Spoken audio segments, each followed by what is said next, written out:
Last time, the Xin leadership's desperate gambit to rally their forces blew up spectacularly.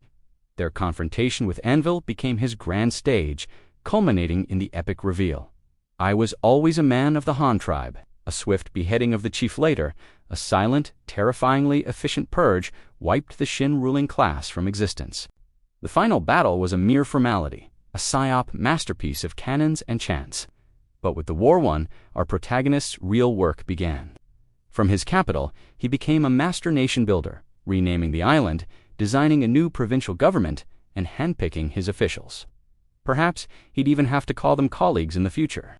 Then he pivoted to his research institute, inspecting a new 1600X microscope hand, hilariously discovering his lead scientist has trypophobia before casually inventing photographic ID cards to leapfrog his civilization forward. As his generals received their new orders, the era of conquest ended and the age of reconstruction began. Zhu Qingyao planned to handle everything at once. Hand over the ceremonial staff, appoint officials, and deal with the elders, all in a single meeting. The four of you, come on out. In the prisoner camp, Tie Zhen received the order and went to fetch the men himself. He knew perfectly well that these men's fortunes were about to turn. Brave warrior, is the Han Chief letting us go? Thus, he wisely refrained from entering the reeking camp himself, instead standing at the gate and having his soldiers retrieve them. You think the Han Chief gives a damn about your farming skills? You must have choked on filth to lose your minds. The size of a sandbag, slamming squarely into Elder Huangjun's stomach with a sickening thud. Clank, clank, clank. 12 soldiers, clad in gleaming iron armor with shining steel sabers at their waists, marched with heavy steps into a small, separate courtyard. But as he recovered, far from being cowed, he grinned and let out a deranged, bizarre laugh at the three elders. This was where the core figures of the Xin tribe were held. The squad leader, a local, barked in the native dialect at the hut, Elder Mi, Elder Do, Elder Sheng, Elder Ju. His legs turned to jelly, and he began to tremble like a leaf. Inside the hut, a group of men were tied to posts, their faces ashen. At the summons, a flicker of light sparked in Elder Mi's clouded eyes, his voice trembling with excitement. Before he could finish, Elder Huangjun, tied to a post opposite him, burst into wild laughter. As the soldiers untied him, he stammered, what are you going to do with us? Are you going to kill? Kill us. Let you go. Dream on. With your pathetic little schemes, you surrendered. Shut your mouth. He truly didn't know. Tie Zhen had brought an order to retrieve the men, and he was just following it. As for the why, was that any business of a petty squad leader like him? The sight of Elder Huangjun's gloating face was like being plunged into an icy abyss. A soldier lunged forward, his fist, arg. He figured they had no use for his skills anyway, so he harbored no illusions. Elder Mi shouted again at the squad leader, by the gate, brave warrior. Where are you taking us? Elder Huangjun doubled over like a shrimp, spewing stomach acid and bile all over the ground. Hey, he? The laughter was more chilling than a ghostly wail. Terrified by his words and that eerie laughter, Elder Mi's soul nearly fled his body. Meanwhile, the highest level of paranoid self-delusion all it takes is a villain's hehia. Soundtrack to go from being summoned for a trial to being on the road to your execution. Life's roller coaster is just that thrilling. One second you're dreaming of promotion and riches, the next you're hugging a post, ready for reincarnation. What? ... What does he mean? Not being released. Could it be ... beheading? Sigma Elder Sheng had also pissed himself in fear. The goatee on his chin trembled like a sieve, shedding unknown flecks of debris. Unfortunately, the two soldiers were like wooden posts who couldn't understand human speech, their faces impassive, their hands never stopping. Now, Elders Mi, Do, and Sheng were in a full-blown panic, unwilling to give up, don't know. The squad leader's face was cold enough to scrape frost from. Just then, the ropes on all four men were untied. I'm not going. I'm not leaving. I'm staying right here. The moment he was freed, Elder Do let out a wail and, like a koala, threw himself back onto the post, clinging to it for dear life. Seeing this, Elders Mi and Sheng followed suit, each finding a post to hug as if they were about to be wedded to it. Only Elder Ju remained calm, his face a mask of tranquility, as if he had accepted his fate. Hey, not going. The squad leader sneered. That's not up to you. Pull them off. Take them away. A pack of soldiers descended like wolves, prying the 3 koalas from their posts and dragging them out. Let go of me. I'm not going. We want to see the Han Chief. We have something to say, they're shrill. Desperate screams echoed over the prisoner camp, a symphony of despair and absurdity. Voiceover, the highest level of workplace poo-getting, demoted out of the core team under the guise of a promotion. Yet you still have to be grateful and eagerly anticipate the new dungeon. It was those 2 dead bastards' idea. The attack on Kayuan Commandery had nothing to do with us. If you're going to kill someone, kill them. The 3 old men wailed like banshees as they were dragged along the ground, their legs flailing. However, the soldiers holding them seemed deaf, paying them no mind as they hauled them to the courtyard gate. Tai Zhen had been waiting. Seeing them, he gave a slight bow, his smile not reaching his eyes. Elder Do, his face pale with fright, quickly pulled him back.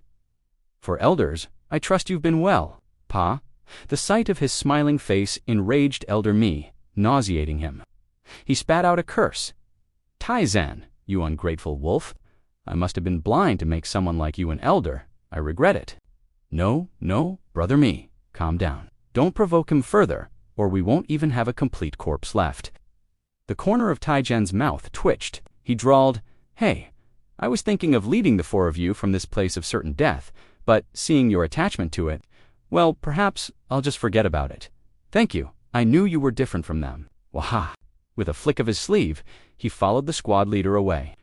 His expression shifted in an instant as he showered praise. Ha ha ha! I knew Elder Jin was a man of honor and principle. We were all coerced by that chieftain Xin. We never intended to make an enemy of the Han tribe.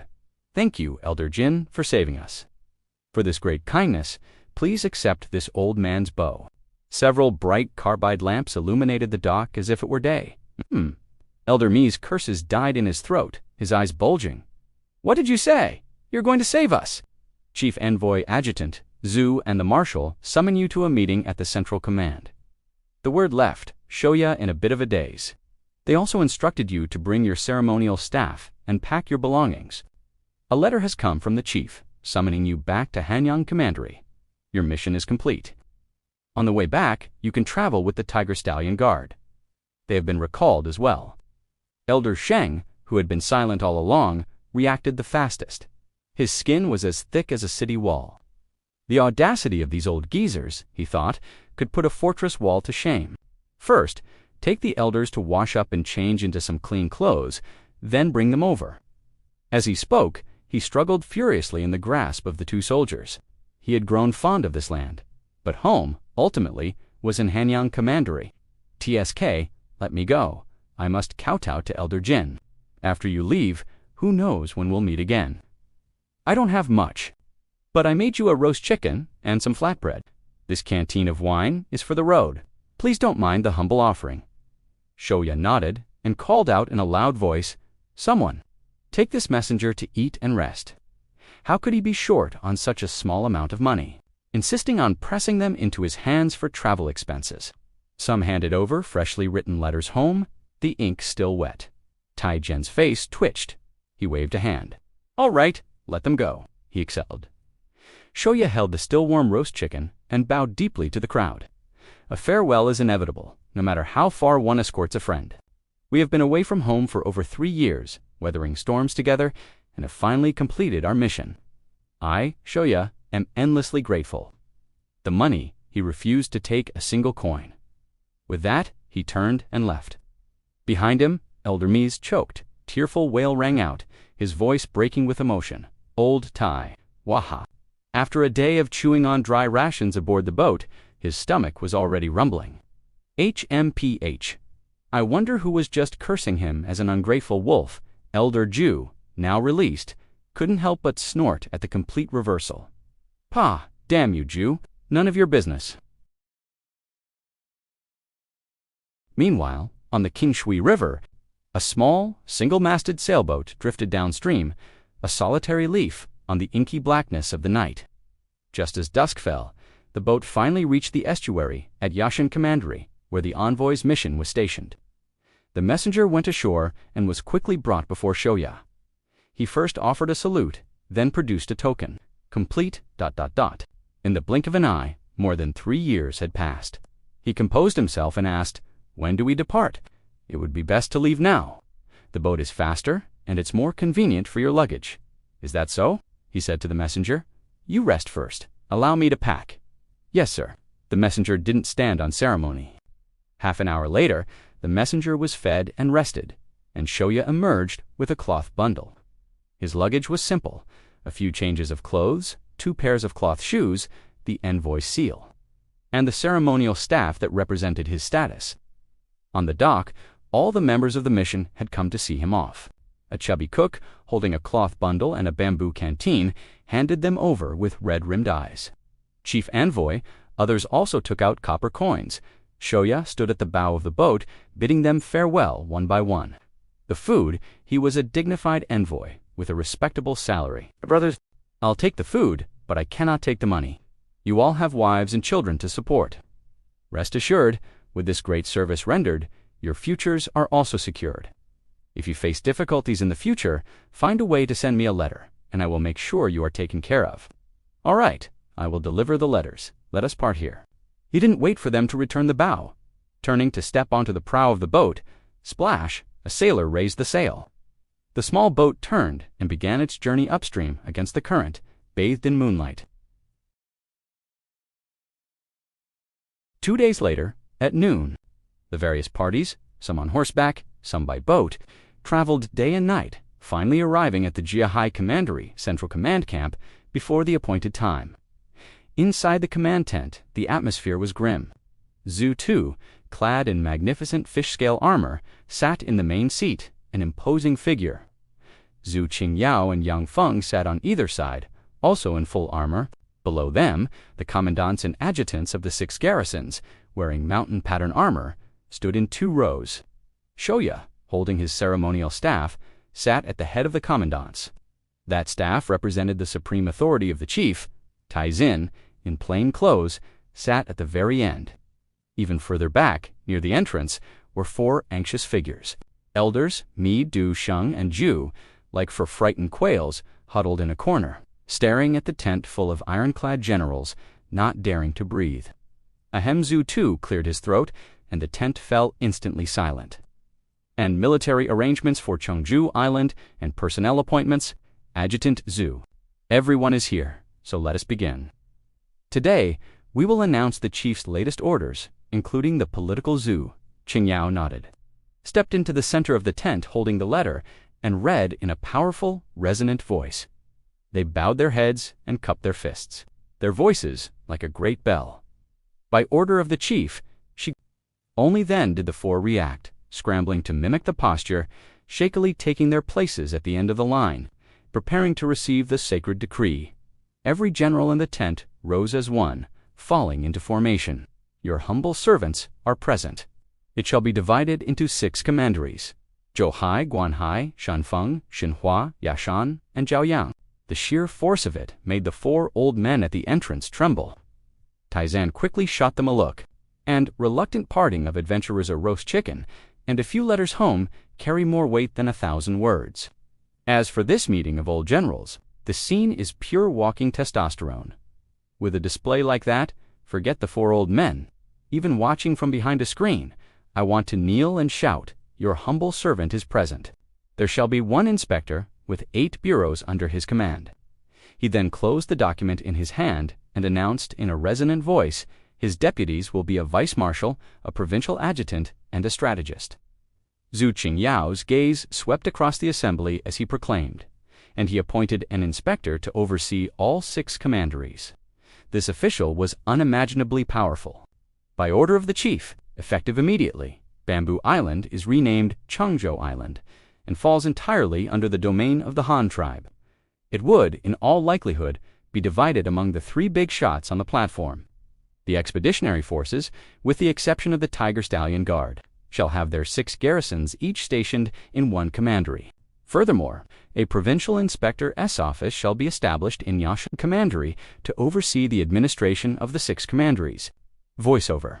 When it comes to the art of the quick change, elders Mi, Do, and Shang are absolute masters of the craft. One second, they're cursing someone's mother. The next, they're hugging a thigh and shouting, "Old Tie is the best." The emotional transition is so smooth, it could be declared an intangible cultural heritage. Meanwhile, Shoya's departure is filled with the heroic spirit. A Grand Marshal's office shall be established in Jiuhai Commandery to oversee the military affairs of the 6 commanderies. Led by the Grand Marshal of Chengzhou, Zhu Qingyao paused, his eyes sweeping over the assembly. Next, the appointment of the chief officials. I invite Marshal Tu to make the announcement. As he finished, a collective gasp swept through the tent. My heavens! A prefect was already a high rank, but the chief had actually created a province above that. But everyone knew, as clear as day, that such a grand official's hat would never land on their own heads. Sure enough, Zoot stood up with a swoosh, a letter of appointment in his hand. Adjutant Zhu Qingyao of the Tiger Stallion Guard stepped forward. Changzhou Envoy Shoya stepped forward. At the summons, the 2 men took a step forward and stood at attention. The others tactfully returned to their seats, craning their necks, not daring to breathe. In the corner, Tie Zhen was quietly providing a simultaneous translation for the 4 Quail elders. When they heard their own territory had been carved into 6 commanderies, with some inspector now ruling over them, the old men clicked their tongues in amazement. This Han tribe chief was ambitious indeed. Entrusting such a vast territory to outsiders, wasn't he afraid they'd rebel? But when they heard the complex string of names for the inspector's office and the Grand Marshal's office, and the division of their functions, they couldn't help but suck in a sharp breath. Good heavens, there was a reason for the Han tribe's power. Even without the chief present, this group could govern the territory with perfect order. This system of managing military, political, and civil affairs was like a precision machine, each part interlocked, leaving no gaps. This Han chief, ...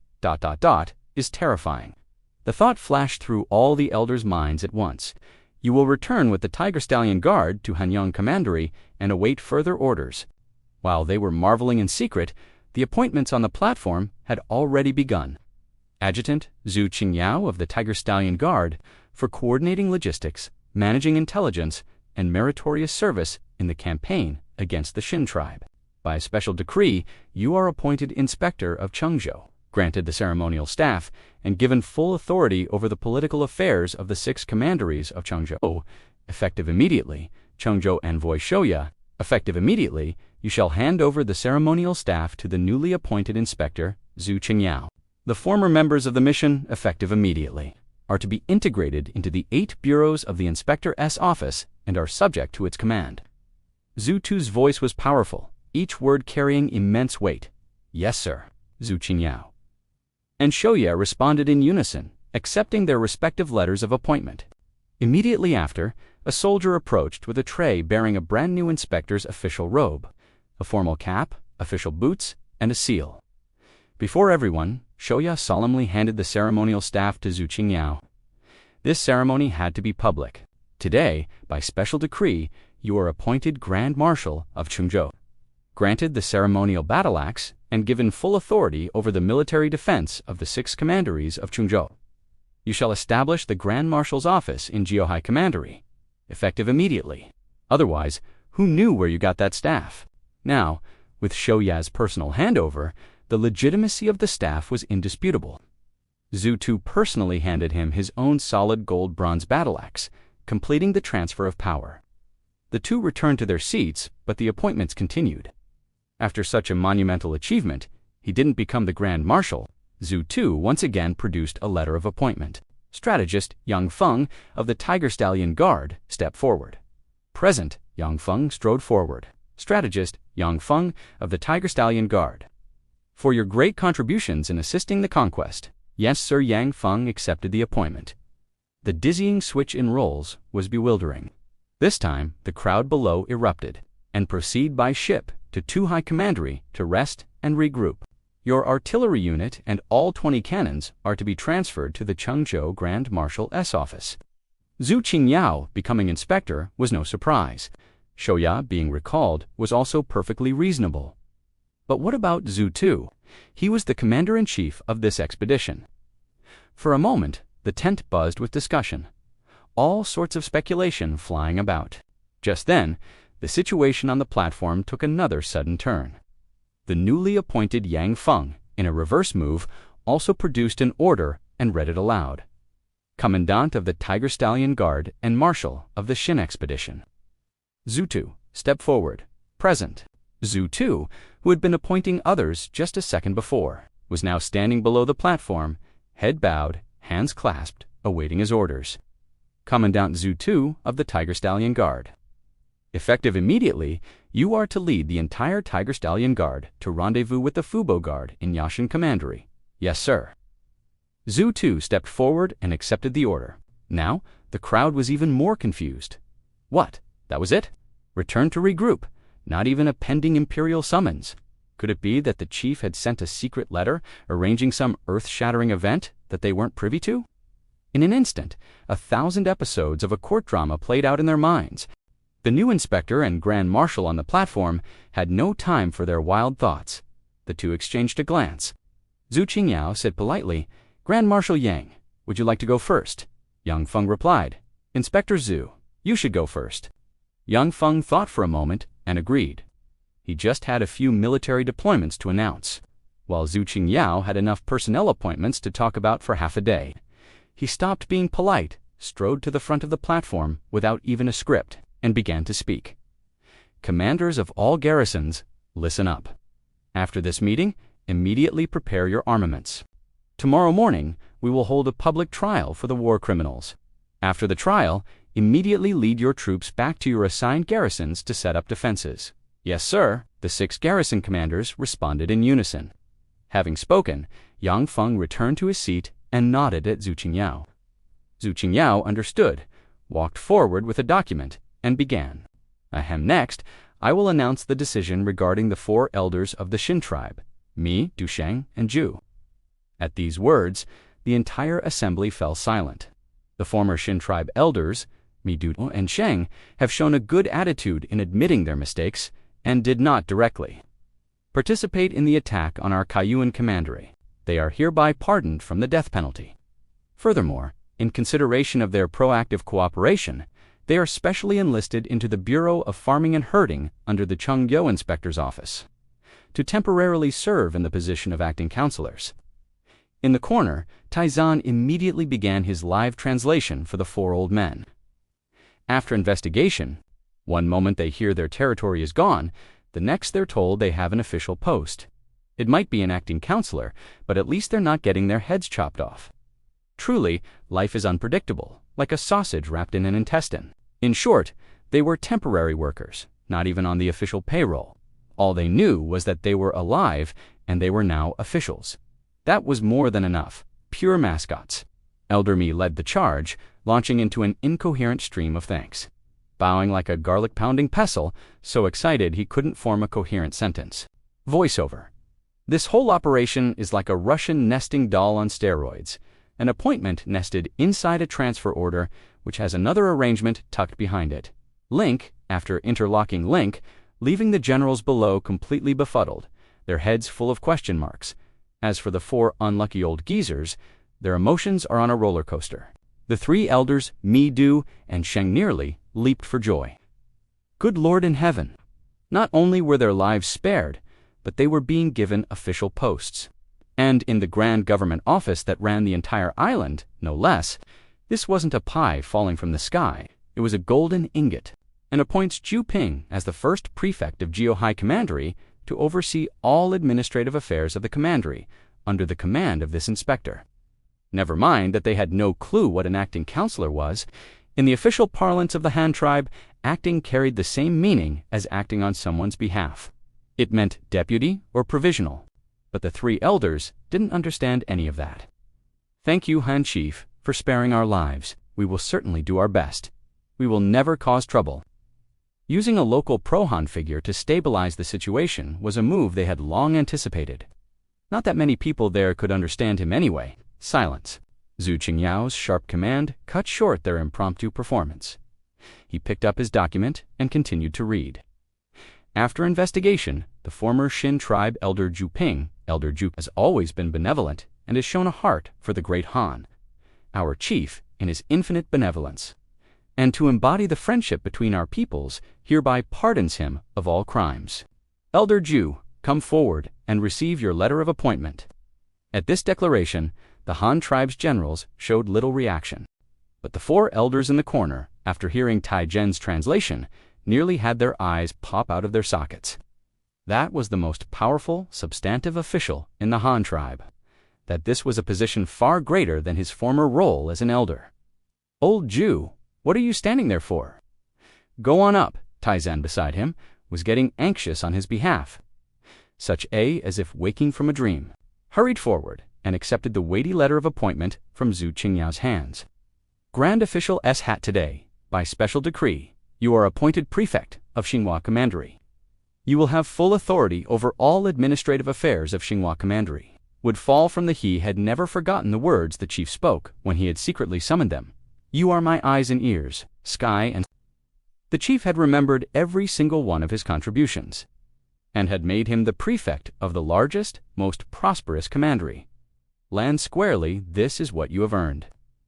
Zhu Qingyao patted his shoulder and personally handed him the official robe and seal. "Do well from now on. I have high hopes for you. Thank you. Chief, Tai Zhen, will not fail this trust." On his, what does this prove? It proves that following the right boss is more important than anything. And of course, it also proves the old saying, gold will always shine, even if you used to be a blacksmith head. And it was given to this quiet gourd, Zhu Ping, prefect. In their understanding, even Zhu Ping himself was stunned. He knew the Han tribe looked upon him favorably and had figured he would keep his life. But he never, ever imagined this. Old Zhu Ping, elders Mi, Dou, and Sheng, instantly turned into green-eyed monsters. Their gazes practically glued to the tray in his hands, his palms sweating with excitement, their expressions screaming, "Why him? Why not me?" A force that moved like a dragon, its head never seen with its tail, with an unknown number of agents embedded in the field. For one to suddenly appear now, who wouldn't be wary? A soldier brought a tray with the official robe and seal. He took them with care and returned to his seat, stepped forward, cradling them. Beside him, Zhu Qingyao paid no mind to the acid brewing in their hearts and produced another letter of appointment. Tai Zhen of the Han tribes, Jinwu Guard, present. Tai Zhen's heart leaped. After more than 2 years as an undercover agent, is today finally the day my efforts bear fruit? He strode forward quickly, bowing his head and clasping his hands. When the assembled generals heard the words, Jinwu Guard, the way they looked at him changed. This was the chief's personal guard. Tai Zhen, since receiving your commission, you have repeatedly performed meritorious deeds. Zhu Qingyao's voice echoed through the tent.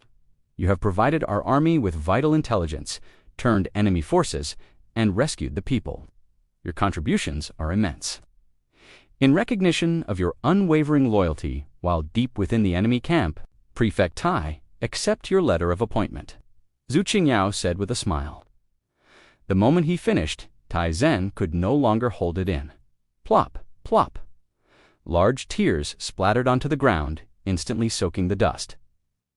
3 years, he had hidden his name, treading on thin ice, finally working his way into the upper echelons of the Xin tribe. He had done it. He had passed secret after secret back to the tribe. He had thought himself just an ordinary blacksmith, but the chief, Tai Zhen accepted the letter, so choked with emotion he couldn't form a complete sentence. Their prefect, Tai. Yes, sir, Tai. Zhen wiped his tears and returned to his seat, clutching his news station. And the entire assembly, having witnessed this scene, stared with their mouths agape. Voiceover, that plot twist came faster than a tornado. 1 second, they're temporary mascots. The next, 2 powerful prefects pop up, especially Tai Zhen, going from undercover agent straight to provincial governor. That promotion is faster than a rocket launch. My sainted granny, this Tai Zhen, is he that incredible? That sentence echoed in the minds of every Han tribe general in the tent. The news of the Xin tribe's sneak attack on Kaiyuan, Commandery, ... had come from this unremarkable blacksmith. Heaven knew, earth knew, the chief knew, and only today did they know. An undercover agent managing to infiltrate the enemy's high command. This was the stuff of spy thrillers. This Jinwu Guard was too damn good. However, Even more shocked than them were the 4 Xin tribe elders in the corner. In that instant, as if struck by lightning, they understood everything. Why had their carefully planned sneak attack turned into a complete and utter slaughter? They were supposed to be launching a surprise raid under the cover of darkness, but the enemy was already waiting for them in formation outside the city, armed with a pile of giant firecrackers that could blast a man into the sky. This defeat was not unjust at all. The way elders Mido and Sheng looked at Tai Zhen had changed, from envy, jealousy, and hate to deep, profound apprehension. This thick-browed, wide-eyed fellow was terrifying. Behind their backs, he had gutted them, exposing all their secrets. They had been so meek and obedient under his command, doing whatever he asked. But it was all an act. Alas, a simultaneous sigh rose in their hearts, and they laughably had held meeting after meeting, discussing how to deal with him while his security camera was right there beside them, watching their every move. That Han tribe chief was the true old fox. He had started laying his plans so long ago. At this point in the meeting, most of the arrangements were made. Zhu Qingyao flipped through the documents in his hand and continued. Next, the arrangements for the prefects of the other 4 commanderies: Prefect of Xianfeng, Commandery Niwei, Prefect of Guanhai Commandery, Jingyun, all those in administration, stay behind. Prefect of Yashan Commandery, Jiangzhuan, only Tai Zhen, Juping, time is short and the tasks are many. The moment tomorrow's public trial is over, you must lead the common people back to their hometowns. The 3 acting counselors and the 4 acting prefects remained. Guanhai and Xianfeng commanderies, in the future, the inspector's office will adjust production based on your data. If anyone dares to submit false reports and I find out, it will be the last time you wear that official's hat. The people's belongings and livestock, not a single thing can be lost. There must be no mishaps on the road. Assign land to the households and register them. How much land to distribute, how much tax to collect it, must all be on the books. If anyone fails to collect taxes and delays the chief's grand plans, I will deal with you first. Prefect of Jiaoyang Commandery, Zhan Mo. The 4 individuals above are currently on their way. Before they assume their posts, their administrative duties will be temporarily handled by the garrison adjutants. The newly appointed prefect Tai had already stepped into his role.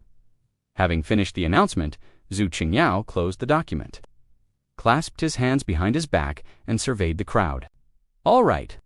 Those of you from the military may go with Grand Marshal Yang to discuss tomorrow's public trial. Begin the census immediately. Population, housing. Also, each commandery's situation is different. You cannot use a one-size-fits-all approach. The saltpanners in Xiangfeng, the fishermen in Jiaoyang, want them tallied separately with special arrangements for their unique circumstances. Arable land one by one, I want it all recorded clearly. Lord Inspector, Xinhua Commandery is a major agricultural region. In the future, we will certainly need a large number of draft oxen, farming tools, and seeds. Also, according to our Han tribe's land distribution standards, Xinhua might have a surplus of land. What should we do then? We can't just let good land go to waste, can we? Swoosh. Led by Zhu Tu and Yang Feng, a group of generals filed out cleanly. In the tent, Zhu Qingyao cleared his throat and began to assign tasks. Gentlemen, especially in Jiaohai, once the people are settled, his eyes hardened. Finally, his tone shifted. After Zhu Qingyao finished his speech, he raised his hand to ask a question. Zhu Qingyao was taken aback. How is that possible? We average 30 MU per person, and that's only achievable with our advanced technology and tools. How can they be better than us? Tai Zhen gave a wry smile. My lord, it's precisely because their techniques are poor. They just scatter the seeds and leave them. It's extensive farming, which is why they can plant so much land. Oh, I see. Zhu Qingyao had a flash of understanding. He pondered for a moment, then said, All right, you go back and conduct the survey first. The surplus labor from that could be sent to Xinhua to farm. He calculated in his head. With the backward salt panning methods in Xianfeng, knowing the chief's temper, he would definitely demand an upgrade. If that didn't work, well, Chengzhou Island had so much bamboo, opening a paper mill would be a good option too. The Han Army's logistics soldiers brandished their large ladles, and the fragrant, distinctive smell of Han tribe cuisine began to waft temptingly through the air. With that kind of professional dedication, it would be a shame if he didn't become a prefect. And Zhu Qingyao's mind works fast to downsizing in Department A, expanding in Department B, reallocating talent internally, optimizing resources. He's practically a natural-born HR director. The administrative meeting ended quickly. The military side was even simpler. They discussed the procedure for the next day's public trial and then went their separate ways to prepare. The next day, just as the sky began to lighten, this was something they had never eaten before, even though the main ingredient, corn, was grown by them. The entire Qingquan Valley erupted, boiling like a kettle of water. The young and strong chopped wood and carried water to the kitchens. Voiceover. This meeting was basically a grand of the workplace. Some soared to the heavens, some turned green with envy, some had a sudden epiphany, and some were struck with a terrifying realization. The most impressive had to be Tie Zhen, who jumped right into work mode the moment he was appointed, already thinking about his KPIs. The little girl's big, watery eyes were filled with longing. Zuner, a peripheral intelligence agent for the Jinwu Guard, was currently moonlighting as a food server. As he dished out food to the queuing commoners, he kept an ear cocked for gossip, while subtly burnishing the reputation of his new masters. In front of the cookhouse, on a long table, a massive bamboo basket was piled high with a mountain of cornflour-steamed buns. Their golden color and the sweet, hot steam they exuded made the queuing crowd swallow hard. She stood on her tiptoes, pointed at the mountain of buns, and shouted to Zuner, "I want to. Mama, what's that? It smells so sweet. The Han tribe made it. Wash the bowl when you're done. Others will need it." "Mama, I want to eat that." The one in her belly was her third, and she craved a safe delivery more than anyone. Eat the big one. We're all one family from now on. The Han tribe is very good to the common folk. I hear they even have something called maternity hospitals, specifically to help women give birth. It's very safe. Both mother and child can be saved. Enough. Thank you, Mama. The line moved slowly forward, and the little girl finally reached the table. "Well now, little glutton, can you finish all that?" Zunar teased with a smile. But when he saw the prominent swell of the little girl's mother's belly, he immediately dropped the jest. Deftly grabbed a large bowl and placed 4 buns inside.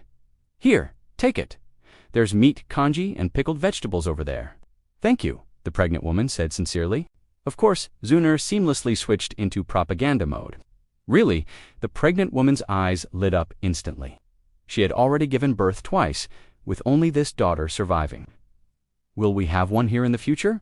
"We certainly will," Zuner continued, dishing out food to the next person in line. "And even if we don't, you just tell the officials, and they'll definitely figure something out. In our Han tribe, if an official doesn't do their job, the chief will deal with them." But what was this Han tribe really like? They only knew they were fierce in battle. Beyond that, they knew nothing.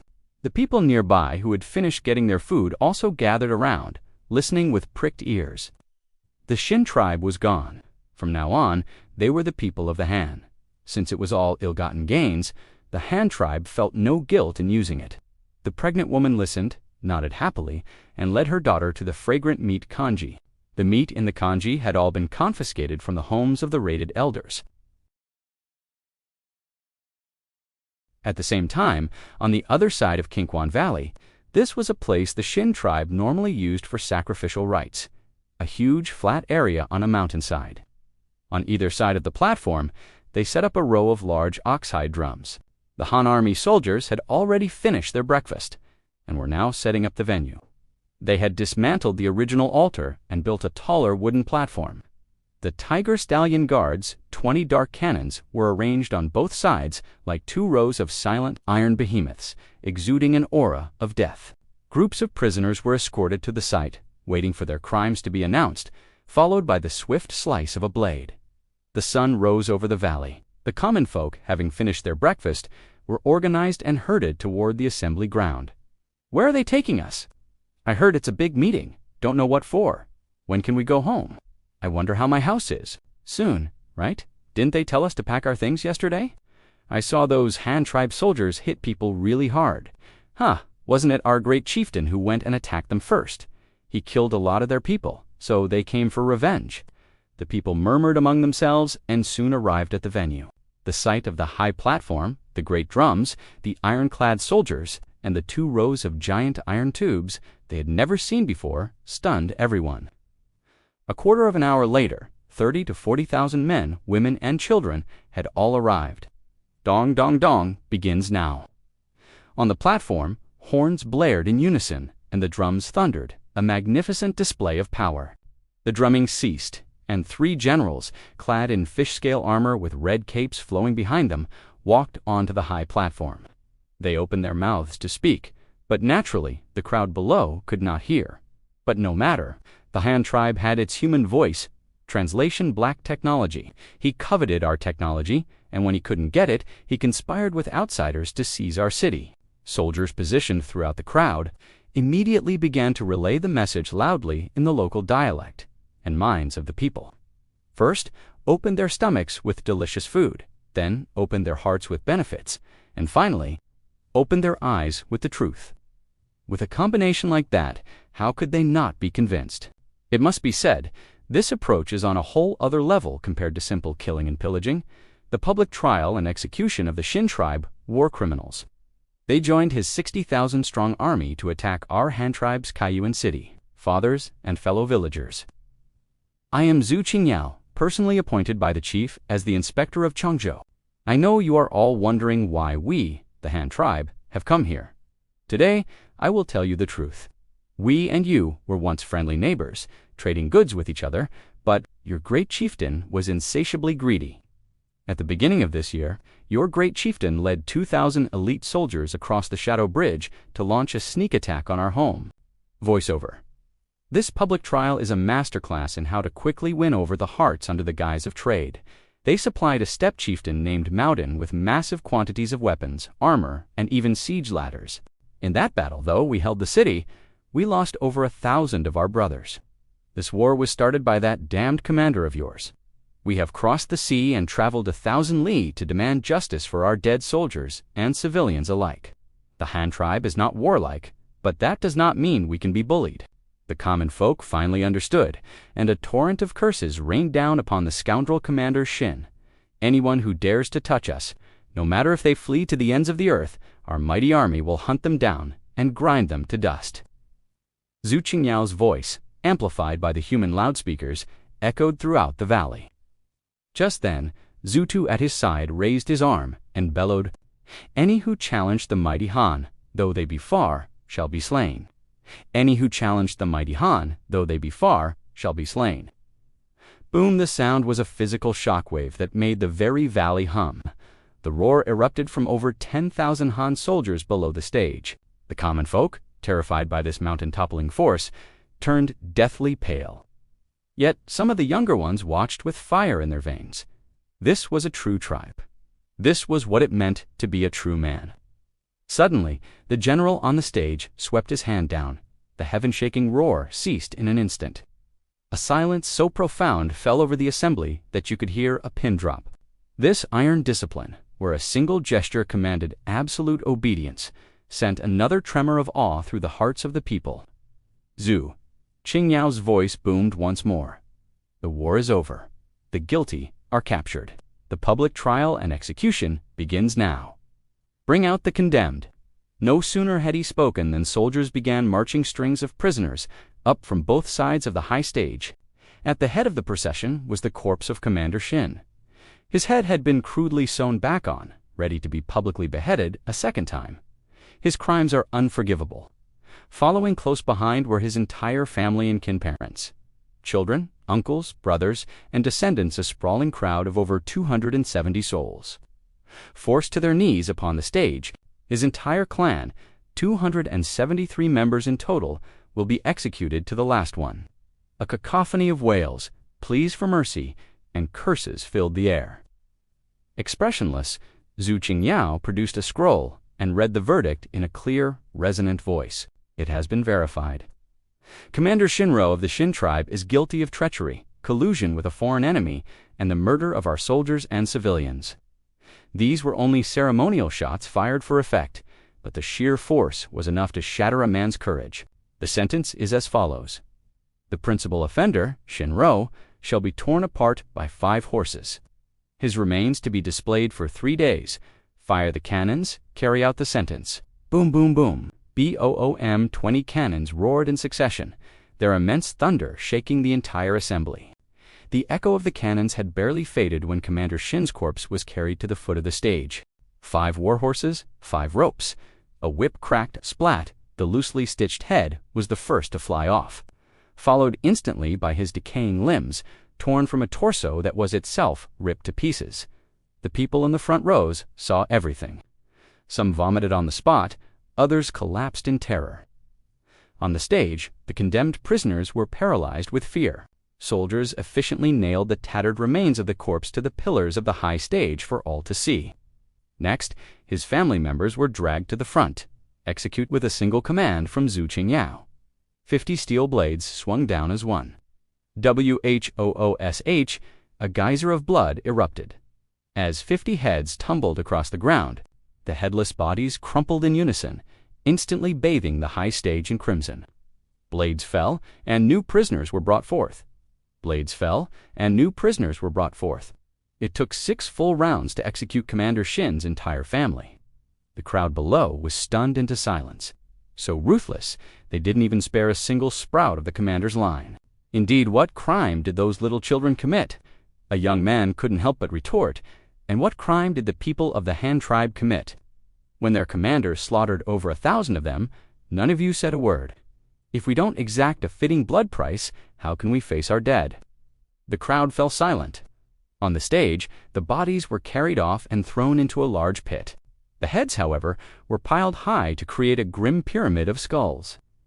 Their crimes were read aloud, and they too were sentenced to the execution of their entire clans. Next, the 2 elders, Gold and Silver, were also dragged forward. Another 400 heads rolled, and the blood flowed like a river. They rewarded and punished with perfect clarity.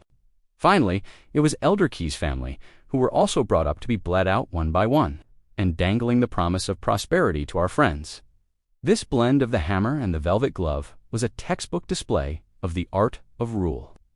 As for the visual spectacle, well, let's just say it was not for the faint of heart. When the last of the condemned had fallen, the Han tribe's fearsome authority was undeniably established. The air hung thick with the metallic stench of gore and the reek of death. Zhu Qingyao ordered the stage to be cleaned and ascended it once more. The killing was done. Now it was time to win the people's hearts. He publicly announced the appointments of 5 new elders, Mido Shengju and Sheng, demonstrating clearly that the Han tribe were not indiscriminate butchers. This public trial was nothing short of a meticulously choreographed masterpiece, a symphony of violent aesthetics and psychological warfare. First, the thunderous force to stun the crowd, carving the lesson death to our enemies into their very bones. Then, the immediate pivot to a softer touch, promoting pro-Han factions Chengzhou Island, Clear Spring Valley. Blood still dripped from the blades of the Han soldiers. They had gotten carried away with the executions at this public trial, killing more people than they had in the entire war. In a word, satisfying. But at this very moment, 1,000 li away, in the 8 commanderies of Hanyang, the scene was entirely different. Lanterns and streamers adorned every household. Faces beamed with joy as the people bustled about, preparing for the festival. The Han tribe's new year wasn't called Guonayan, but Ginden, set for the first day of the final month of the year. Once the festival passed, the weather would warm, the ice and snow would melt, and it would be time to shoulder their hoes and head to the fields. So these few days before the festival were the people's last chance for revelry.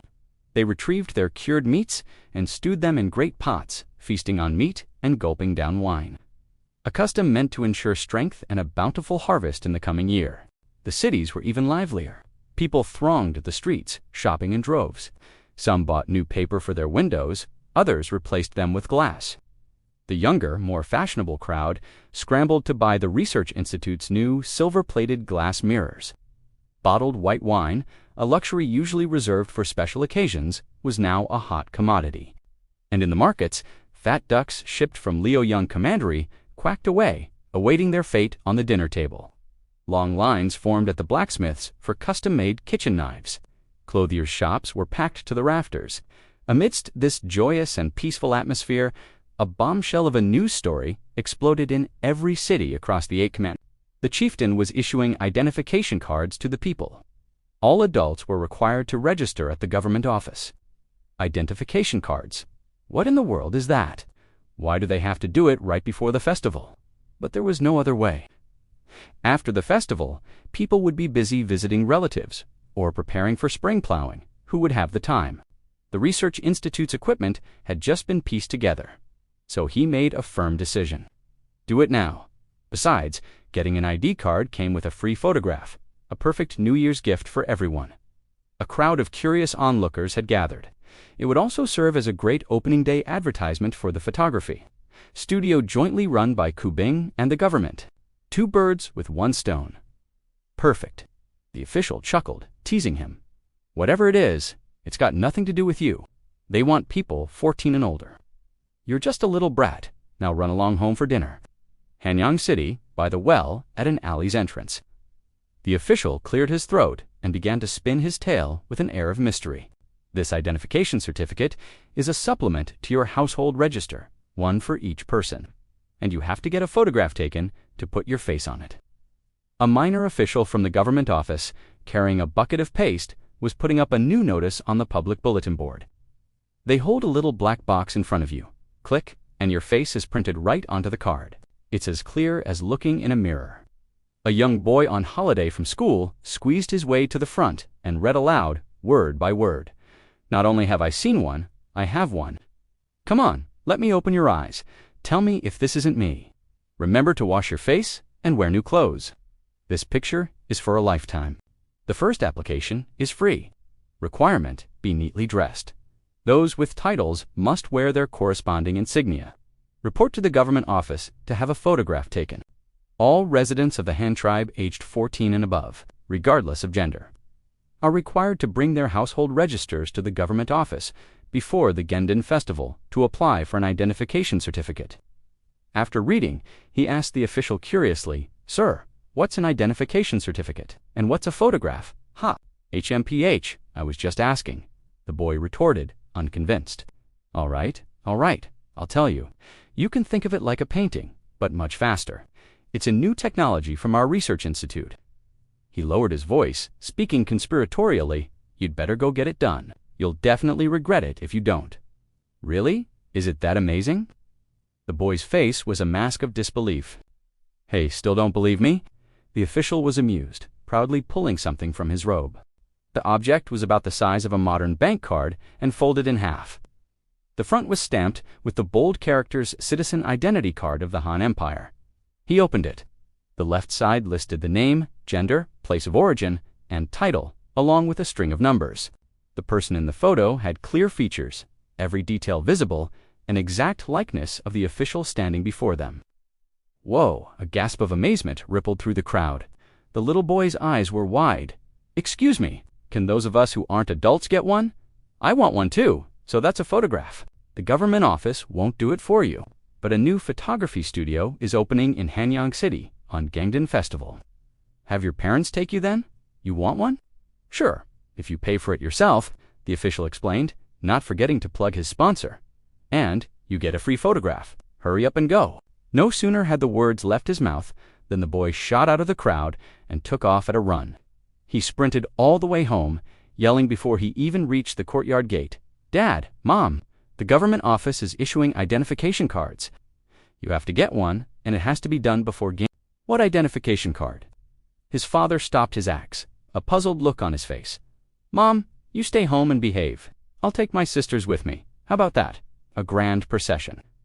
The man of the house carried the household register. "Take me with you. I want to see what a photograph is like," the little boy pleaded. Fortunately, the government office had thoughtfully provided chairs, coal stoves, and hot water. Tugging at his father's sleeve with big, hopeful eyes, the man from the government office said it's like a household register, one for each person. "Does it cost money?" his mother asked, coming over. Man told his wife to take the children to rest, while he got in line with the register. "It's free. The first time is free, but," he said, "we have to dress nicely and look sharp for the photograph." In the spirit of the festive season, the couple could not bring themselves to refuse their stubborn son. Holding his household register and a form, exchanged them with an official for 2 copper cards, then was led into a room hung with a thick cotton curtain. But the chieftain's move here is outrageously clever. Using the ID cards as a pretext, he's not only promoting new technology, but also drumming up business for his relative's photo studio. With a business mind like that, it's a shame he's not a full-blown capitalist. On one side, a public trial flowing with rivers of blood. On the other, joyous preparations for the new year and ID cards. The stark contrast is a perfect illustration of fire and ice, and it proves one thing. A stable rear is the foundation that allows soldiers to bleed and fight on the front lines. Dad, those with titles must tie up their hair and wear a crown. Why did you just show up in a headband? The photographer asked the man, frowning. No, I'm going, craning his neck with curiosity, just in time to see the legendary photography in action. In the end, the family of 5 set out. One was responsible for selecting movable type characters to stamp the ID card. The other was the photographer himself. Good heavens! A veritable dragon of a line for the identification cards had already formed. The hall, a dark sea of people. He slipped away and squeezed through the crowd. He watched as a man. The boy immediately followed. Inside the room were 2 staff members. Didn't the notice say, "Huh, my kid didn't tell me that"? The man looked completely bewildered. "I'm just a carpenter." The photographer turned and shouted, "Wen Shan, you, the new intern, come out here and sort him out. I don't usually wear one. It's not convenient for work. Should I go back and change?" He sized up the man, led him to a half-length mirror, and in a few swift motions, recombed his hair, tied it up, and set a crown on his head. The whole process was seamless. Shi Chi, what a delay. "Coming, look at the black box over there. Don't move." A youth of about 14 or 15 emerged from an inner room. Inside, another technician immediately coated the plate with a light-sensitive solution, placed it in a light-proof box, and handed it back. Then, he pushed the man down onto a chair opposite the photographer. "Sit up straight, back straight, chin in. That's it." The youth, Wen Shan, had become a temporary photography assistant. While instructing the man on his pose, he adjusted a reflector board on the side. The photographer had already begun to focus and frame the shot. The wet plate collodion process had to be completed before the solution dried. He nodded and handed a silver-plated plate to Wen Shan. Wen Shan lifted another curtain and ducked into a pitch-black room. Wen Shan grabbed the light-proof box and bolted. Thankfully, it hadn't broken open. He scrambled up, grabbing the culprit, none other than the little boy from earlier, with one hand, and passed the plate to the photographer with the other. But just as he flung open the curtain, the little boy, his curiosity unquenched, tried to sneak in again, only to be grabbed by the scruff of his neck by the photographer. "I'll just watch from here. Is that okay?" The boy's eyes darted around as he began to negotiate. Bam! He collided squarely with a small figure and fell to the ground with a thud. Startled, Wen Shan quickly checked the light-proof box in his hand. "You little rascal, who told you to run in here? TCH, it's just taking a picture. Can't I even watch?" "How stingy," the boy pouted. "Wen Shan, it's done. Quick, to the darkroom," the photographer called out. Wen Shan didn't dare delay, rushing back to the inner room with the plate. Hey, whose kid is this? I told you, you can't come in here." "Why can't I come in? I just want to look." "This isn't about you just looking. No light is allowed in there. The moment light gets in, the photograph is ruined. Understand? Can it be done anywhere else, besides the government office?" After the cover plate and hinge were attached, a brand new identification card was complete.